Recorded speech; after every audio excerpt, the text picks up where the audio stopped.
Of the three states of matter, we've really only looked at the gas phase.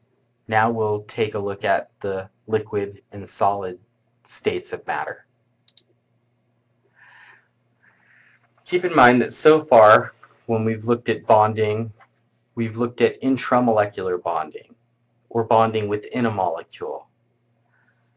Molecules are formed by sharing electrons in a covalent fashion, unless we have an ionic salt, in which case we have a Coulombic interaction between the oppositely charged ions. But in molecules, we have a covalent interaction, which gives rise to our intramolecular bond. In an intermolecular force, we have forces occurring between separate molecules. We can divide our intermolecular forces into dipole-dipole forces, hydrogen bonding, which is a special type of dipole-dipole force, or London dispersion, often referred to as induced dipole forces. Intramolecular bonds, covalent bonds, and ionic bonds are significantly stronger than our weak intermolecular forces, the forces acting between separate molecules. A phase change occurs when a substance goes from a solid to a liquid or a liquid to a gas. In these cases, the molecules remain intact. These changes in state are due to changes in the forces among molecules, the intermolecular forces, the weak interactions, rather than in those forces within a molecule, the intramolecular forces, the covalent or the ionic interactions. If we look at schematically a gas versus a liquid versus a solid, we see that in the gas phase, particles are very far apart and moving very quickly.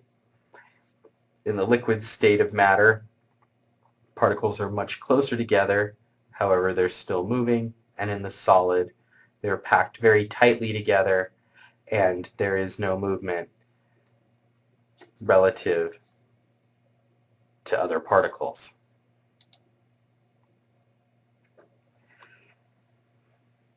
When phase changes occur from solid to liquid, energy is added, the motion of our molecules increases, and they eventually achieve the greater movement and disordered characteristic of a liquid.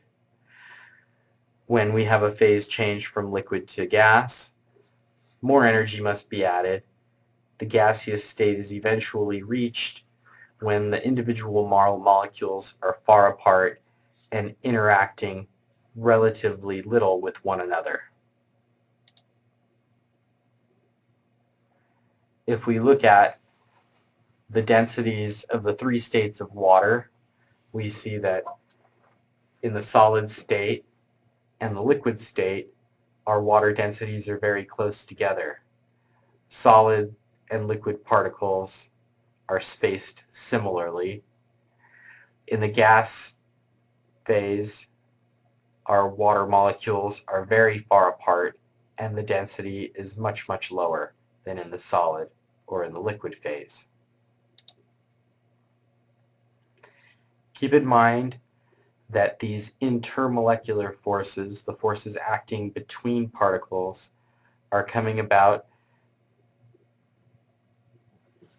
due to some weak interaction caused by polarity within molecules. So it's an electrostatic interaction of two polar molecules that gives us these intermolecular forces.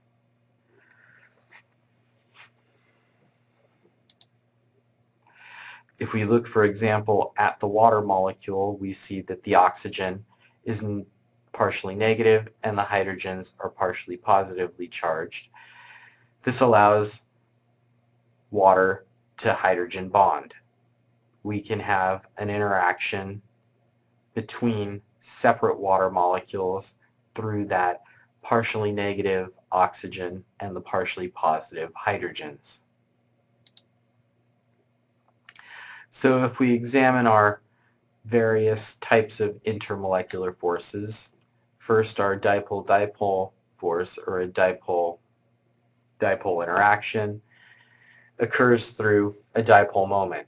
Molecules with polar bonds often behave in an electric field as if they have a center of positive charge and a center of negative charge. Molecules with dipole moments can attract each other electrostatically. They line up so that the positive and negative ends are close to each other. These dipole-dipole forces are only about 1% as strong as a covalent or an ionic interaction, or a true chemical bond. Hydrogen bonding is a very strong dipole-dipole force.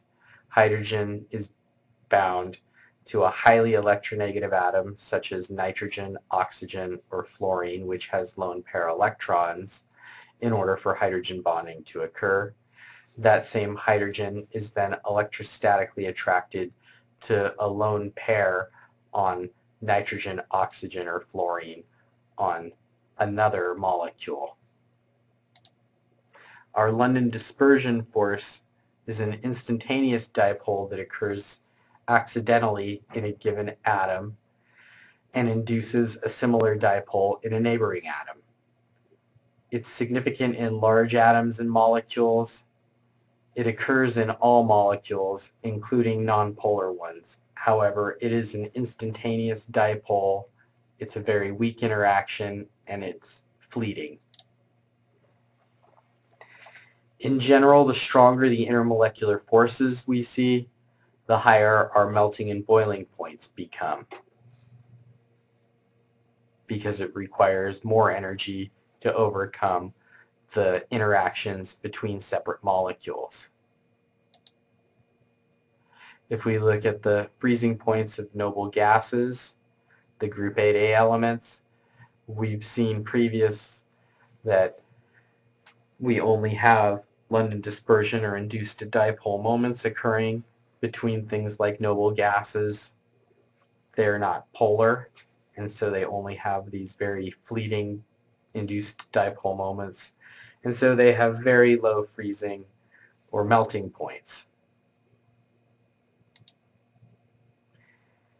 Now let's turn our attention to liquids.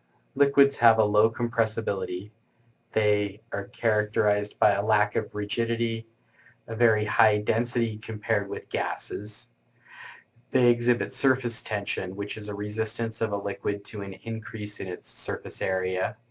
Liquids with large intermolecular forces tend to have very high surface tensions. They have capillary action, which is a spontaneous rising of a liquid in a narrow tube.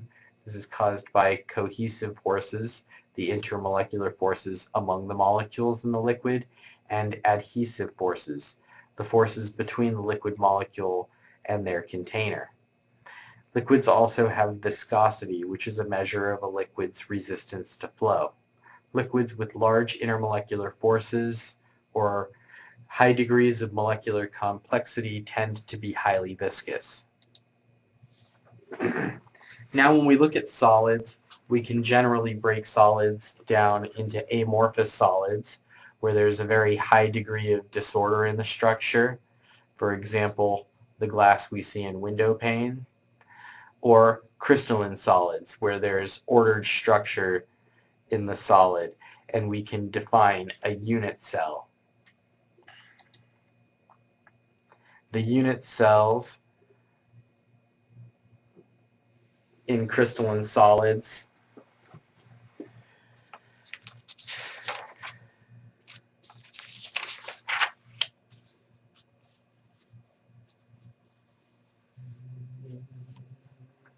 are the smallest repeating unit of a lattice, where the lattice is a highly ordered microscopic arrangement.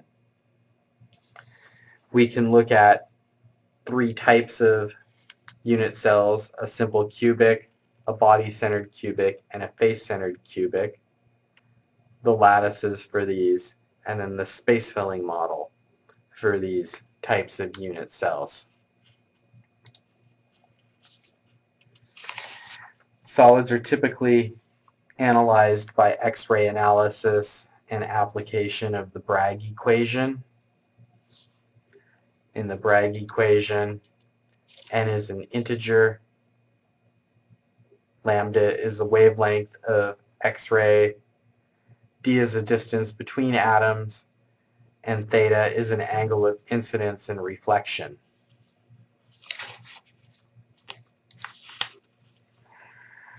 Now, the types of crystalline solids that we have can be defined by the components at the lattice point of the unit cell. In an ionic solid, we have ions at the points of the lattice that describe the structure of the solid. In a molecular solid, we have discrete covalently bonded molecules at each lattice point. These molecules will then interact through some intermolecular force.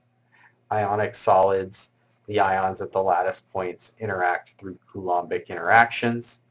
In an atomic solid, we have atoms at the lattice points that describe the structure of the solid, again interacting through some very weak intermolecular force.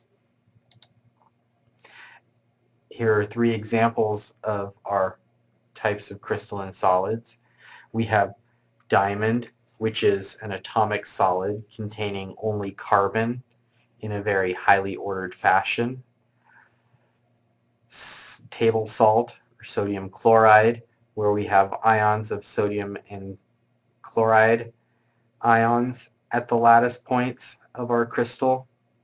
And ice, where we have water molecules at the lattice points of our crystal interacting through hydrogen bonding.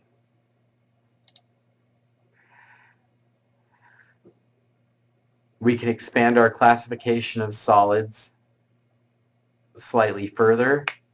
Again, we have ionic solids where we have ions at the lattice points, molecular solids with discrete molecules at the lattice points. In ionic solids, we have Coulombic or ionic interactions. In molecular solids, we have dipole-dipole and or London dispersion force interactions. And then if we look at our atomic solids, we have metallic, where we have metal atoms bonding through delocalized covalent interactions. We have network atomic solids, where we have non-metal atoms at the lattice points bonding with directional covalent interactions. And then our noble gas, or group 8A atomic solids, which only have London dispersion forces.